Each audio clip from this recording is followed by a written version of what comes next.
जीवमजीवं तवं जिणवरवसुहेडजेडडिठं देविन्दविन्दवन्दं वन्दे तं सर्वदा शिरसा। द्रव्य संग्रह जी ग्रंथ। और हम लोग ब्रह्मदेव सूरी जी की टीका से स्वाध्याय कर रहे हैं, गाथा नंबर 13। और अब इसमें मार्गणाओं की चर्चा शुरू हुई है। तो यहाँ 4th पॉइंट पे बात चल रही थी योग मार्गणा। योग 3 प्रकार का, मनोयोग, वचन योग और काय योग। और मन योग, वचन योग 4 प्रकार के, और काय योग 7 प्रकार का। कल अपनी लास्ट में चर्चा चल रही थी। ये 7 प्रकार के काय योग में औदारिक, औदारिक मिश्र, वैक्रिक, वैक्रिक मिश्र, आहारक और आहारक मिश्र और कारमाण, ये काय योग के 7 प्रकार हैं। तो ये जो कारमण कार योग है, ये तो विग्रह गति के अंदर होता है, कारमण काय योग, है ना। और पर्याप्ति पूर्ण होने तक कोई पर्याप्त नाम कर्म लेकर और उसको मनुष्य या त्रियंच गति में उत्पन्न होना है, तो उसकी जो पर्याप्ति पूर्ण हो रही है तब तक उसको औदारिक देह बनने के लिए जो आहार वर्गणाओं का ग्रहण होता है ना, तो उस काल में मिश्र योग होता है।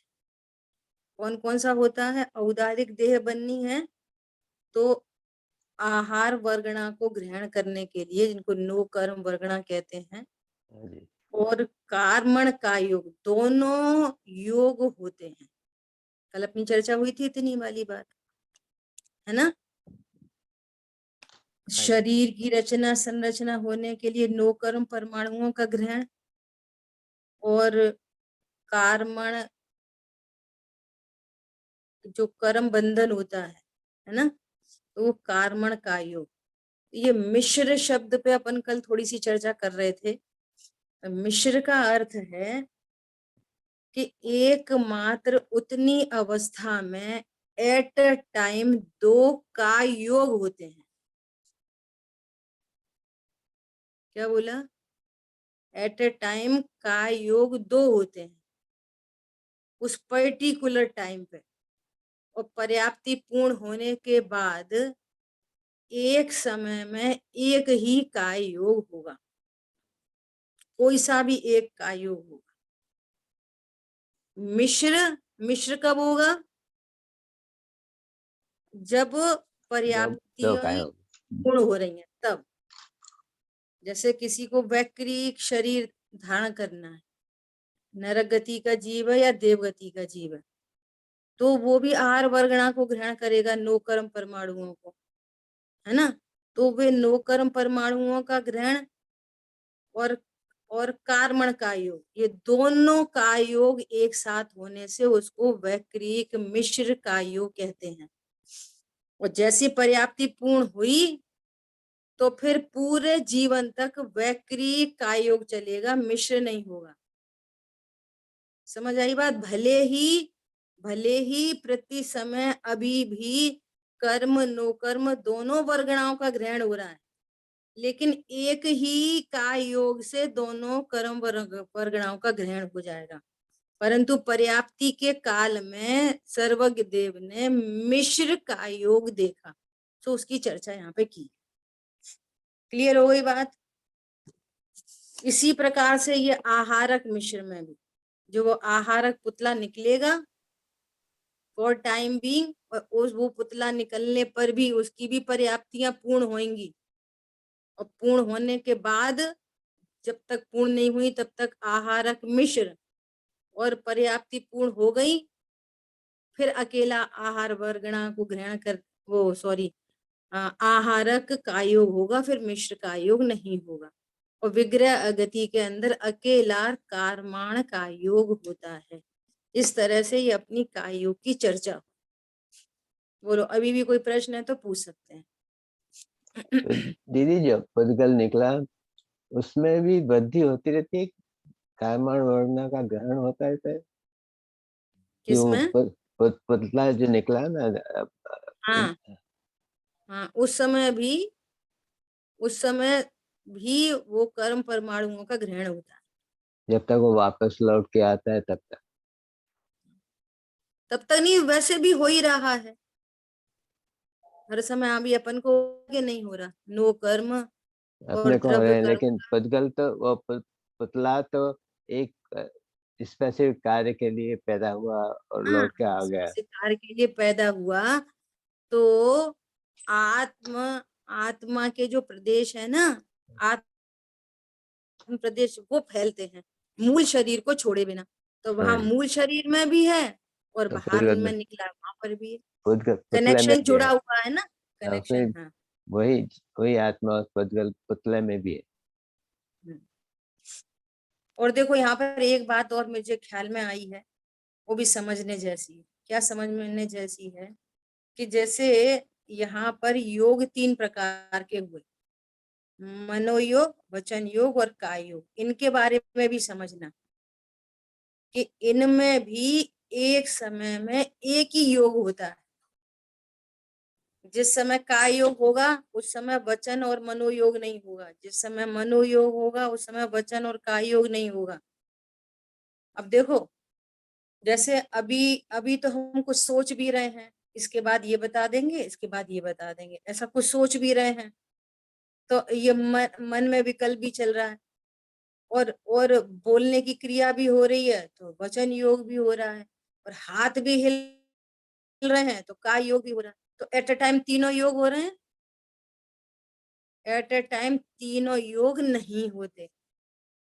समझ में आ रही है बात? एक समय में एक ही योग होता है। और हमको लग रहा है ऐसा, क्या सारे ही तो काम चल रहे हैं, बोल भी रहे हैं और हाथ भी हिला रहे हैं और मन में विकल्प भी चल रहा है। जैसे बोलने का भाव उत्पन्न हुआ है ना, मनोयोग हुआ, तो कहो मनोयोग रुक जाए और दूसरा योग चालू हो जाए, काय योग चालू हो गया। और वचन, काय योग रुका, वचन योग चालू हो गया। अब बोलने की क्रिया चल रही है और वचन योग बंद हो गया और काय योग चालू हो गया। और हाथ अभी हिल ही रहे हैं, है ना, और वचन वो काय योग मिट गया और मनोयोग चालू हो गया। समझ में आ रही है बात? ऐसा क्योंकि ये जो मन वचन का योग है, ये शरीर की क्रिया की बात नहीं है, ये आत्म प्रदेश परिस्पंदन है। और उसमें क्या निमित्त बन रहा है? बाहर में मन वचन की काय। समझ में आ गई सभी को बात? वचन चल रहे हैं लेकिन वचन योग न हो, ऐसा हो सकता है।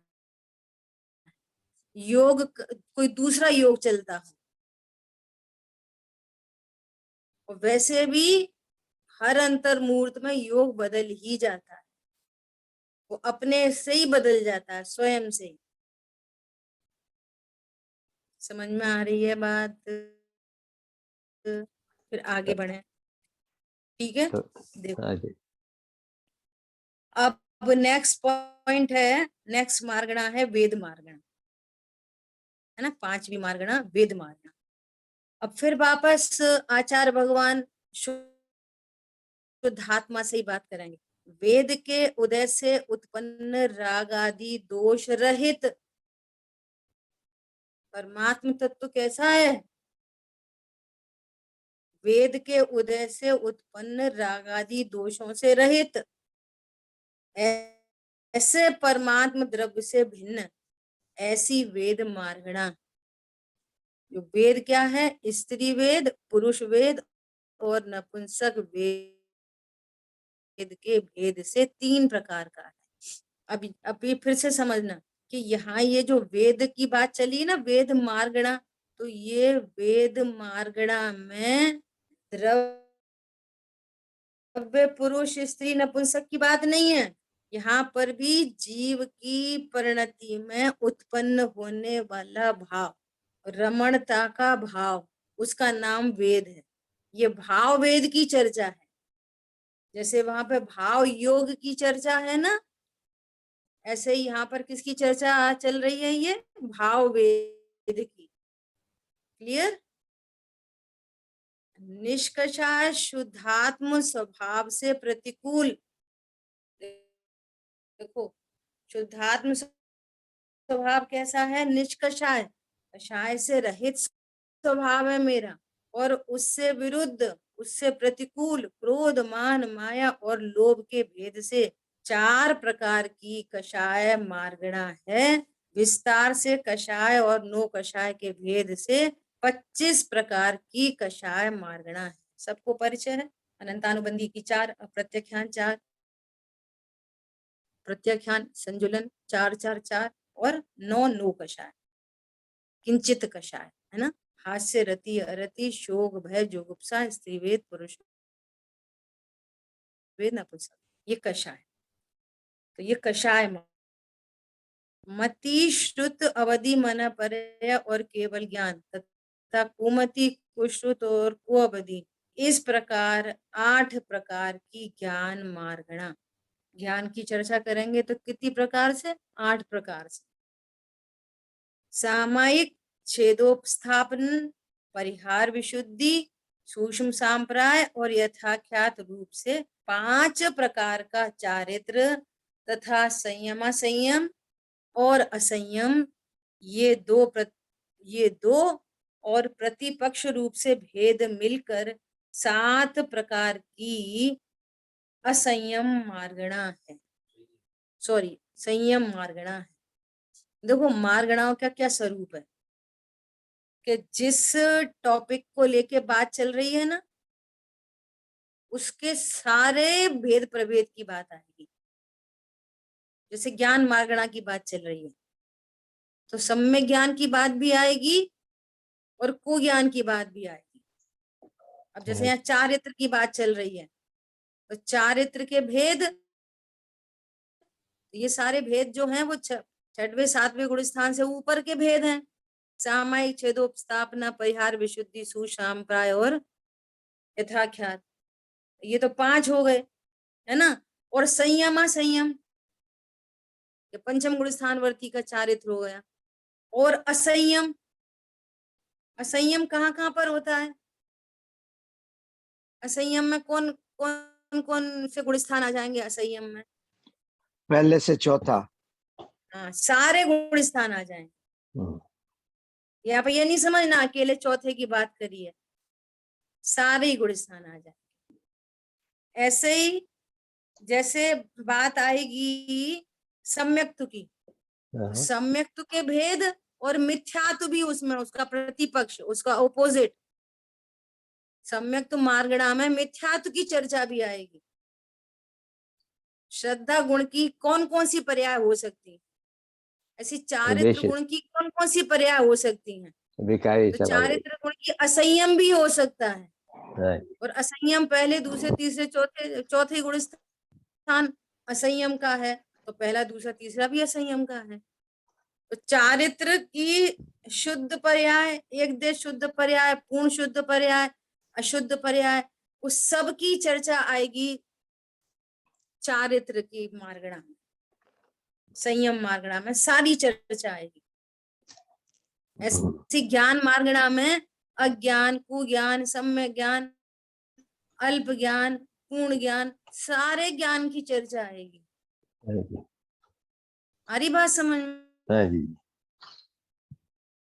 जैसे कषायों में सारी सर्व प्रकार की कषाय की चर्चा आएगी, वेद में सारे वेदों की चर्चा आएगी, योग में सभी प्रकार के योगों की चर्चा आएगी। यहाँ पर इससे मतलब नहीं है कि सम्यक की बात करनी है कि मिथ्यात्व की बात करनी है। उससे रिलेटेड हर कुछ बात की चर्चा आएगी, ये अपने को ध्यान रखना है। नाम दिया जाएगा संयम मार्गणा, तो संयम मार्गणा में असंयम की भी चर्चा आएगी। नाम दिया जाएगा सम्यक्त मार्गणा, तो सम्यक्त मार्गणा में मिथ्यात्व की भी चर्चा आएगी। आई बात समझ में? ठीक है। अभी देखो दर्शन मार्गणा में चक्षु, अचक्षु, अवधि और केवल दर्शन के भेद से 4 प्रकार की दर्शन मार्गणा।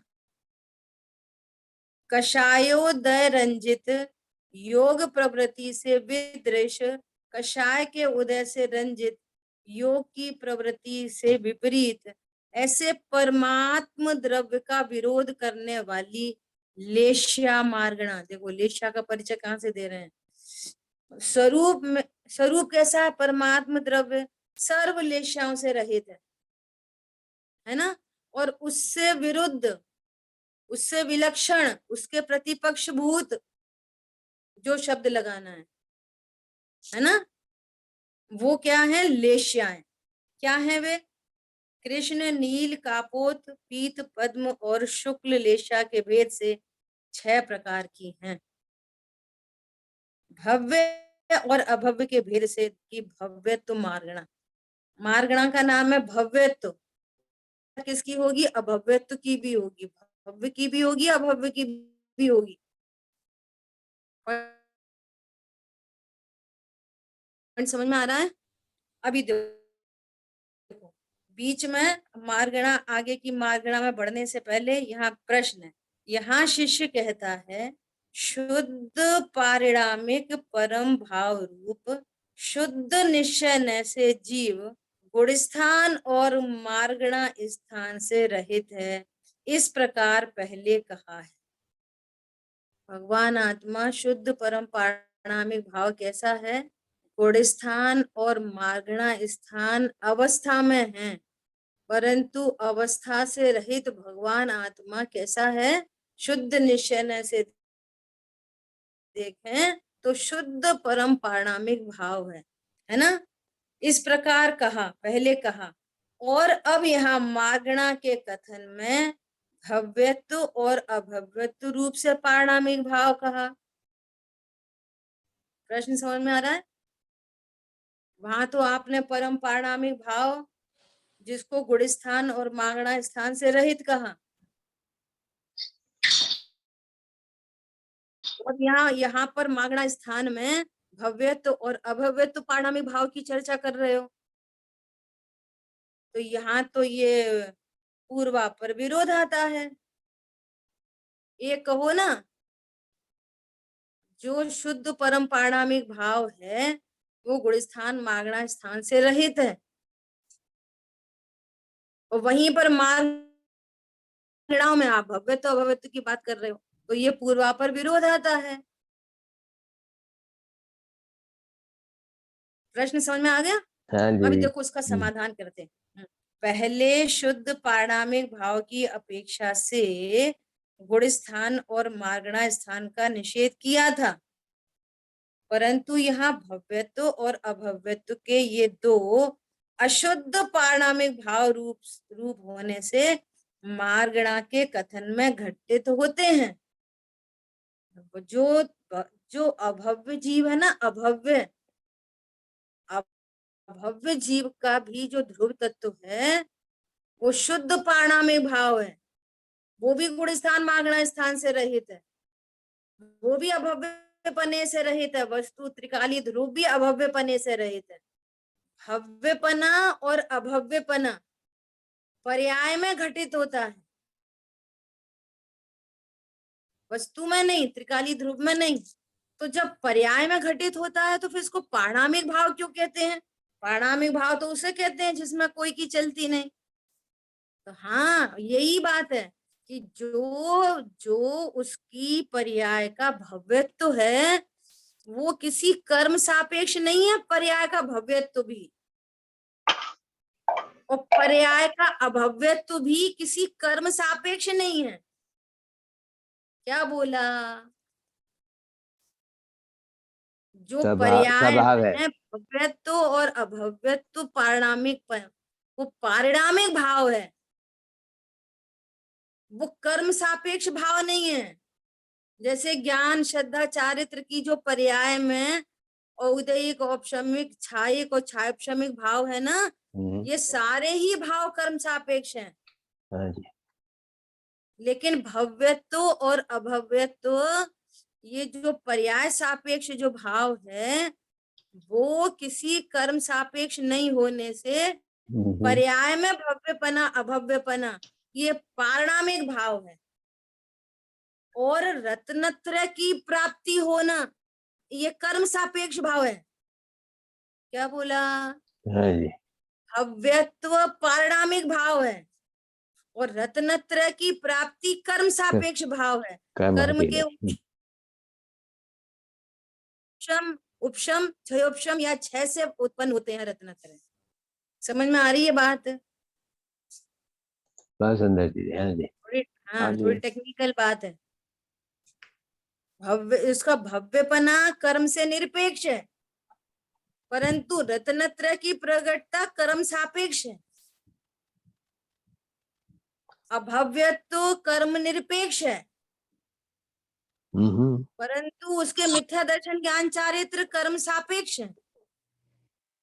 इसलिए इसके ये जो भव्य अभव्यपना है ना, ये अशुद्ध पारिणामिक भाव, लेकिन है पारिणामिक भाव। समझने की बात है। तो खाली नाम दिया दीदी, अशुद्ध। अशुद्ध पारिणामिक भाव तो होता नहीं कुछ। नहीं होता है ना, इसलिए कहते हैं जो हम पर्याय के एंगल से देखते हैं ना, ऐसा बोलते हैं ना, पर्याय के अशुद्ध निश्चय है, बोलते कि नहीं बोलते? अशुद्ध निश्चय। हाँ जी।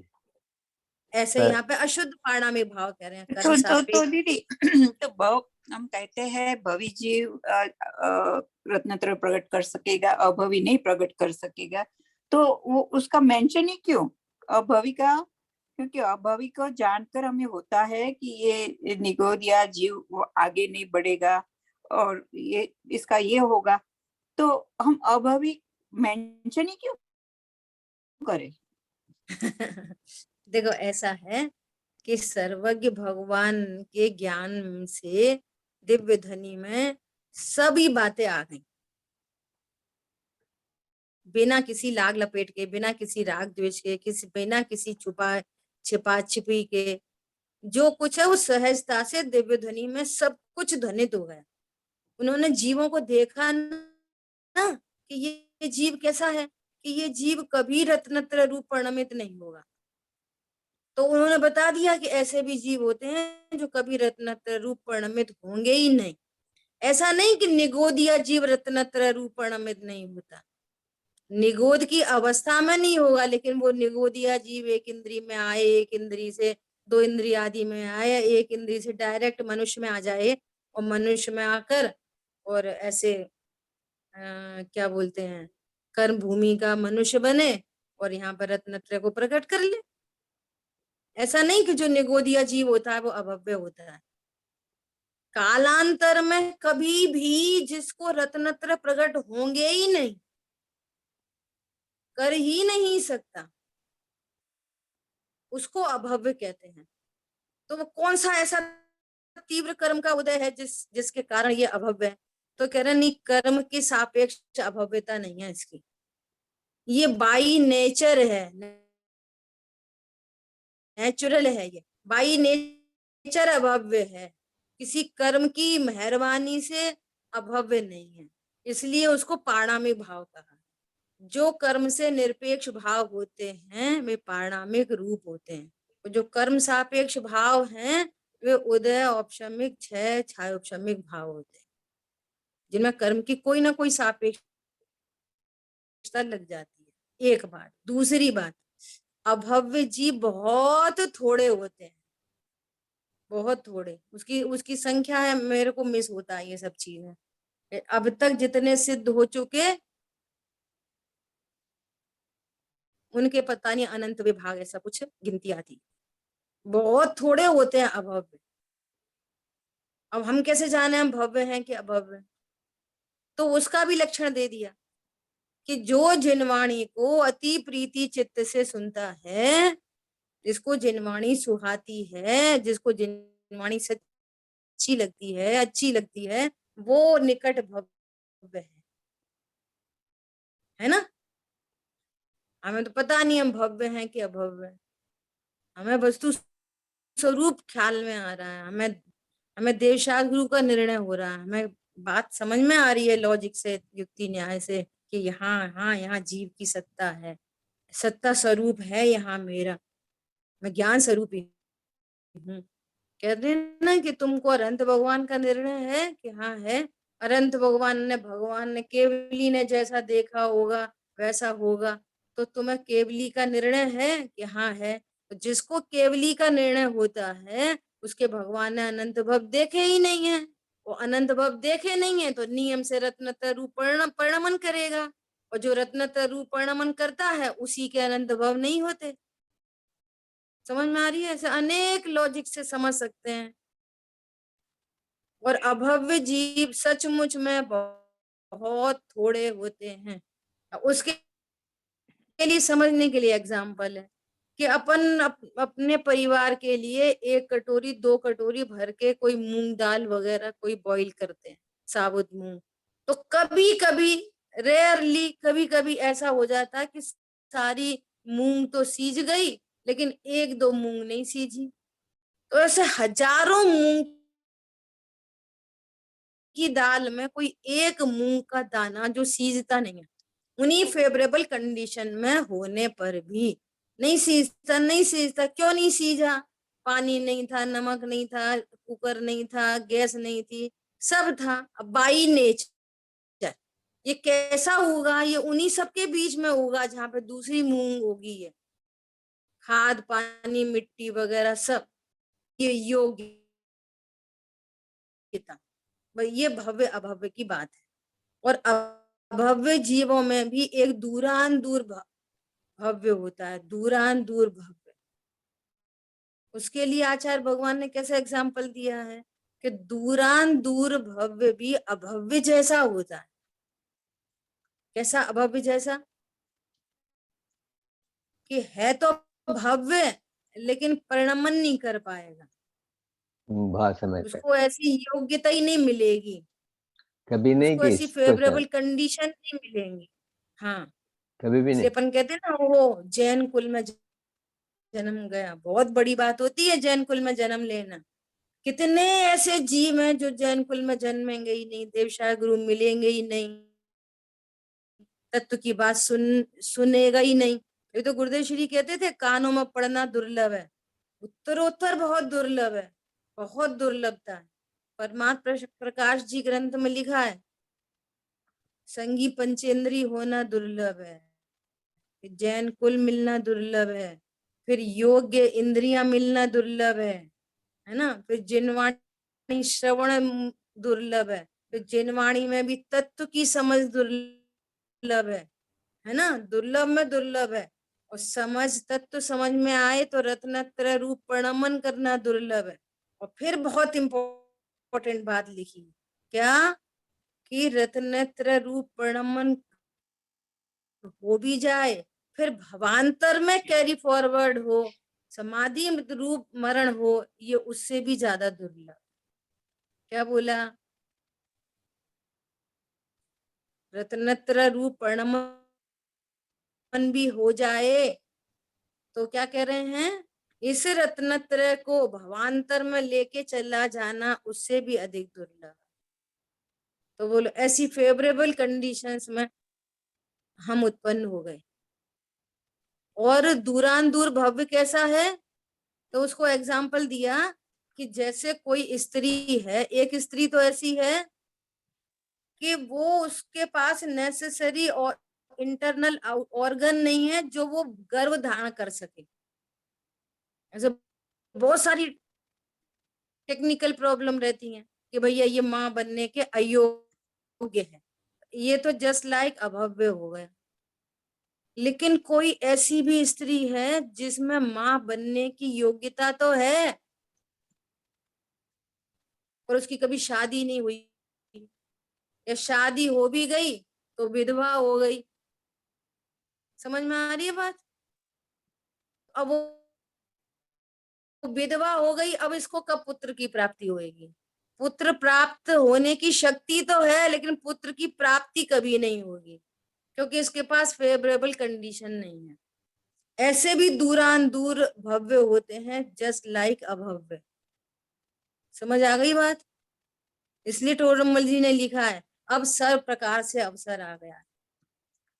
हमें तत्व समझ में भी आ रहा है, हमको तत्व अच्छा भी लग रहा है, हमको देवशाह गुरु का समागम भी मिल गया है, और ये कोरोना काल में ऑनलाइन की सुविधा आ गई है।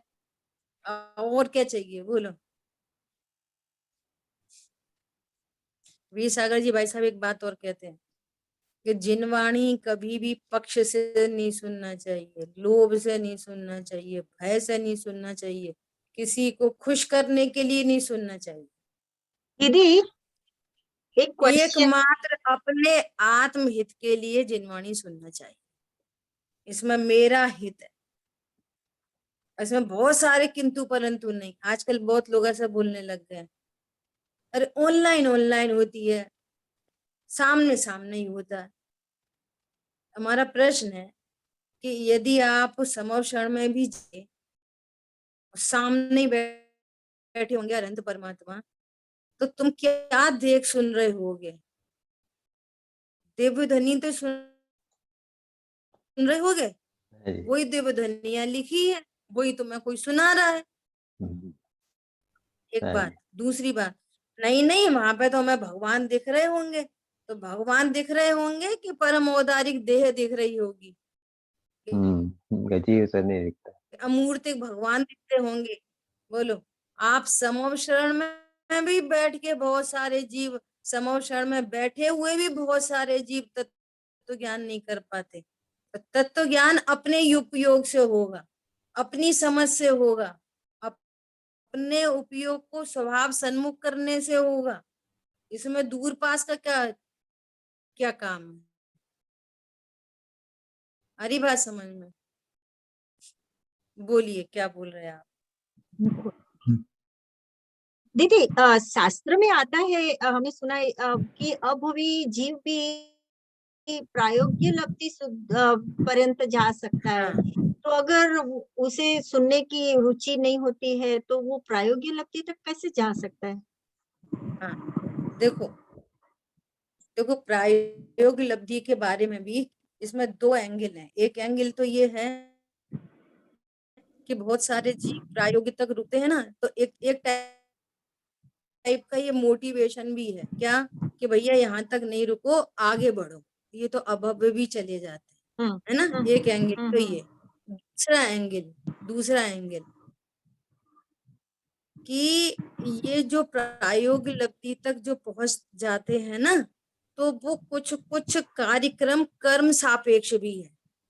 कर्म बदलते बदलते रहते हैं ना, उनमें भी उत्पाद व्यय चलता रहता है में उपशम क्षय उपशम आदि। तो कभी कभी कर्म प्रकृतियों का ऐसा हिसाब किताब बन जाता है, ऐसी कषायों की मंदता हो जाती है, ऐसा मोह की मंदता हो जाती है कि जैसे कोई तत्व निर्णय करने वाले की उसको दर्शन मोहिनी और चारित्र मोहिनी में जैसी मंदता हो जाती है ना तत्व ज्ञान करने वाले को, वैसी मंदता कर्म सापेक्ष वहां पे भी दिख जाती है। क्या कर्म सापेक्ष? समझ में आ रही है बात? उस एंगल से कहा है। अभी मेरे को ये टॉपिक अभी आज सुबह ही मैंने कहीं, मुझे याद नहीं आ रही अभी आपसे बात करते टाइम में भी, कि मैंने आज ही इस टॉपिक को कहीं, इसको हिंट आज ही मैंने देखी थी, शायद से राम जी भाई की टीका में। पर्टिकुलर पेज मिलेगा ना तो आपको पढ़ के सुनाएंगे। ओके। आज ही देखा मैंने ऐसा कि वो कुछ कर्म सापेक्ष स्थिति है। ऐसा नहीं है कि वो तत्व ज्ञान कर रहा हो, और ऐसा भी हो सकता है, उसमें भी कोई बड़ी बात नहीं है कि प्रायोगिक लब्धि तक जाए और लौट जाए, बस सम्यक रूप परिणमन नहीं करे, अभव्य का अभव्य रह जाए। परंतु वो एक दूसरे से विरोध भाषित होता है कि जिसने प्रीति चित्त से सुना हो और फिर उसकी कर्म रेखा बदली हो और फिर अभव्य रह जाए, तो ये वाली दोनों बातें रिजेंबल नहीं करती, है ना। तो कर्म correct. सापेक्ष ही स्थिति कोई बनती है, बराबर. ऐसा। ओके मैं कोशिश दीदी, करूंगी वो ढूंढने की, मिलेगा तो आपको ओके, सुनाएंगे। थैंक यू दीदी. ओके, दीदी मेरा एक पहले लेशिया पे प्रश्न रह गया था, वो पूछ सकता हूँ अभी? हाँ बोलिए बोलिए। तो देखिए, मार्गणा में योग मार्गणा ऑलरेडी है, कषाय मार्गणा ऑलरेडी है, तो फिर ये कषाय से रंजित योग की प्रवृत्ति अलग से पकड़ में नहीं आ रही, हाँ उसको समझाने में हेल्प हाँ, करो। बहुत अच्छी बात है। देखो, कषाय मार्गणा में क्रोध मान माया लोभ, है ना, इन कषायों की चर्चा की। अब ये भी जो कषाय है ना, इनमें भी जैसे अनंतानुबंधी क्रोध मान माया लोभ, अनंतानुबंधी जाति, जाति समझ, जाति, अप्रत्याख्यान जाति, प्रत्याख्यान जाति और संजुलन जाति, ये 4 डिफरेंट जाति की कषाय, ठीक है। अब एक जाति की कषाय में भी तीव्रता और मंदता का भेद। जाति कौन सी है? अनंतानुबंधी, लेकिन लेशा उसकी क्या है? बहुत मंद। और उधर जाति कौन सी है? अप्रत्याख्यान, और लेशा है बहुत तीव्र। इसको ऐसे समझना, एग्जाम्पल थोड़ा सा ऐसा है लेकिन समझने लायक है। जैसे लिक्विड है, लिक्विड 4 प्रकार के लिक्विड मटेरियल है। एक तो है लिक्वर, है ना, दूसरा है समझो बियर, तो दोनों की जाति अलग अलग हो गई। ये लिक्वर है और ये बियर है। और तीसरा है कोई कोल्ड ड्रिंक, और चौथा है मिल्क। 4 चीजें हो गई। ये जाति अलग अलग है, न्यारी न्यारी 4। ये मिल्क है, ये कोई कोल्ड ड्रिंक है, ये कोई बियर है, ये कोई लिक्वर है। अब है तो लिक्वर जाति, अब वो डाइल्यूटेड और डाइल्यूटेड और डाइल्यूटेड, वेरी डाइल्यूटेड। बहुत डाइल्यूटेड होने पर भी जाति क्या है उसकी? लिक्वर। अपन जैन है, जैन है ना, तो जैन बहुत डाइल्यूटेड लिक्वर तो पी सकते हैं ना। अरे बहुत डाइल्यूटेड नहीं भैया, इसकी जाति लिक्वर है, भले ही बहुत डाइल्यूटेड हो। डाइल्यूटेड लिक्वर मिल्क नहीं हो सकती, कोल्ड ड्रिंक नहीं हो सकती। समझ में आ रही है? ऐसे समझना, 4 जातियां और चारों जातियों में 6 लेशिया। अनंतानुबंधी क्रोध मान माया लोभ में 6 टाइप की लेशिया, अप्रत्याख्यान में लेशिया, ऐसे ऐसे उनके वेरिएशन समझ लो अपनी भाषा में, उसका नाम है लेशिया। कषाय से अनुरंजित परिणाम। अब देखो, जाति है अनंतानुबंधी, तत्व ज्ञान से शून्य है, और बाहर में शुक्ल लेशा का परिणाम और महाव्रती हो जाए, ऐसा शुक्ल लेशा का परिणाम। लेकिन जाति कौन सी है? महाव्रती होने पर भी अनंतानुबंधी जाति का परिणाम है वो। इतनी मंद कषाय का परिणाम, शुक्ल लेशा का परिणाम, परंतु है कौन सा? जाति कौन सी है? अनंतानुबंधी। ये कषाय और ये लेशा, ये डिफरेंस है। मुनि वृद्धार अनंत बार ग्रीवक उपजायो, शुक्ल लेशा वाला ग्रीवक पर्यंत चला जाता है और तत्व ज्ञान से शून्य है। ठीक है। हाँ, तो जो गोमट सार में हर जाति की कषाय की 3-3 भाग बताए ना, मंत्र ऐसे मंत्र में सब कुछ, हाँ, या तीव्रता से बताएं या मंत्रता से बताएं, तो वो एक तरह से समझना है। बस विद इन ईच जाति जो डिफरेंट लेवल्स हैं, वो 6 लेवल्स कहलाए।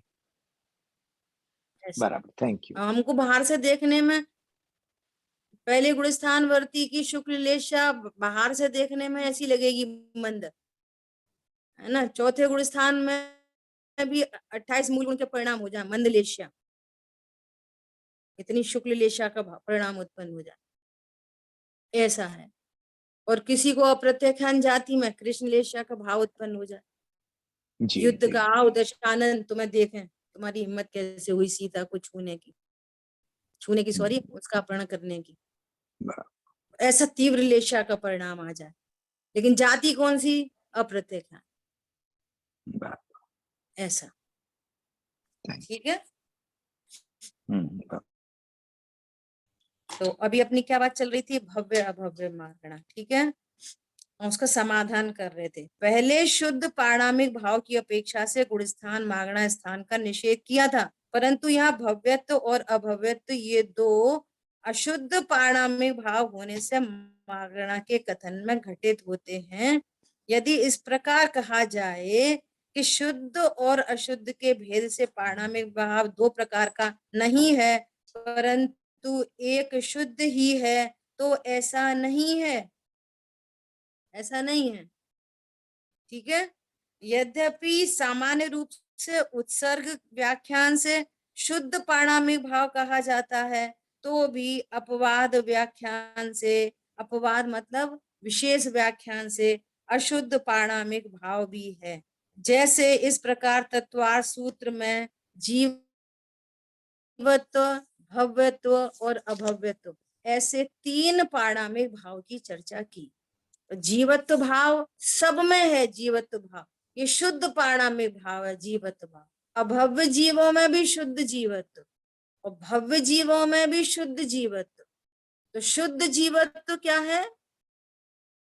शुद्ध पारणामिक भाव है। अब यहाँ पारणामिक भाव का अर्थ इतना ही समझना भव्यत्व अभव्यत्व में कि ये पर्याय रूप भाव होने पर भी ये नेचुरल भाव हैं, ये कर्म सापेक्ष भाव नहीं है।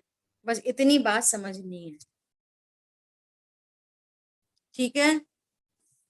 पारणामिक भाव की एक परिभाषा है जिसमें कर्मों की नहीं चलती, इसलिए अभव्यपना कर्म के कारण नहीं है, वो अपनी उपादान शक्ति से ही अभव्य है, ये अपनी उपादान शक्ति से ही भव्य है। अब जो भव्य है वो कर्म सापेक्ष रत्नत्र रूप पर नमन करेगा, जो अभव्य है वो कर्म सापेक्ष मिथ्यात्व रूप पर नमन करेगा। वो डिफरेंट मैटर है, परंतु भव्य तो अभव्य तो पारणामिक। कौन रिपीट करेगा? अच्छा, इस बात को पता चले किसको समझ में आई। बोलो कौन रिपीट करेगा इस बात को? भव्यत्व अभव्यत्व भव्यत्व दोनों अभव्य पारिणामिक भाव है और उन्होंने रत्नत्रय की अपेक्षा से, कर्म अपेक्षा से हम बोल सकते हैं कि कौन भव्यत्व है कौन अभव्यत्व है। नहीं, ऐसे नहीं। भव्यत्व को कर्म, अभ्यवक्त निरपेक्ष है।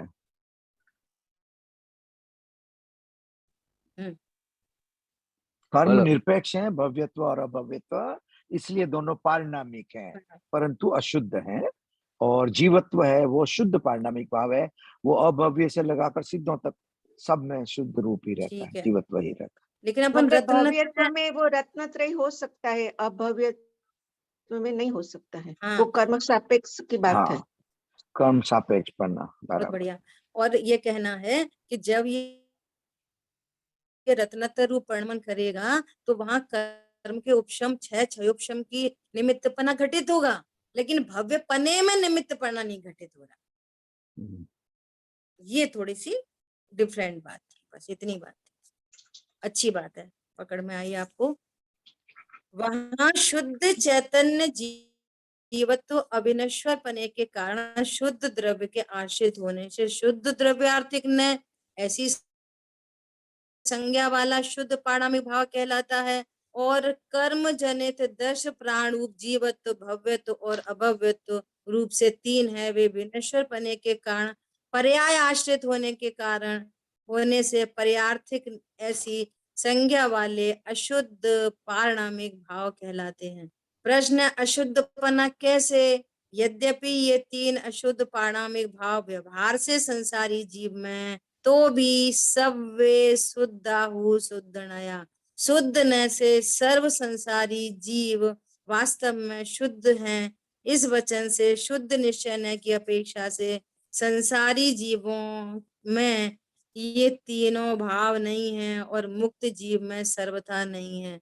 इस हेतु से अशुद्धपना कहलाता है। इसकी और व्याख्या होनी चाहिए, समय अपना हुआ है, शेष चर्चा अपन आगे करेंगे। ठीक है, यहाँ शुद्ध और अशुद्ध का क्या अर्थ है। ठीक है, बहुत अच्छी चर्चा है। देखो, एक कह रहे हैं संसारी जीव कर्म सापेक्ष जीवत भवत अभवत संज्ञा वाले, और दूसरी ओर क्या कह रहे हैं कि सभी संसारी जीव शुद्ध हैं। तो अब ये जीव जीव में फर्क हो गया। एक जीव का अर्थ भगवान आत्मा और एक जीव का अर्थ पर्याय सापेक्ष आत्मा। कब कहाँ किस जीव का क्या अर्थ है, प्रमाण की वस्तु को भी जीव कहते और सिंगल ज्ञान पर्याय को भी जीव से संबोधित कर देते। अकेली ज्ञान पर्याय को भी जी से जीव करता है, जीव भोगता है, जीव जानता है। और त्रिकाली ध्रुव भगवान आत्मा को भी जीव कहते।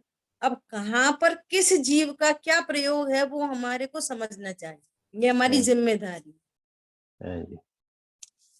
ठीक है, शेष चर्चा कल करें। जिनके ज्ञान से सूझे लोकालोक, सो वाणी मस्तक नमो सदा देत हूँ दो। बोलिए द्वारकामयी जिनवाणी माता की जय हो। जय जय हो, जय हो, जय जिनेन्द्र प्रभु। जय हो, जय जिनेन्द्र। जय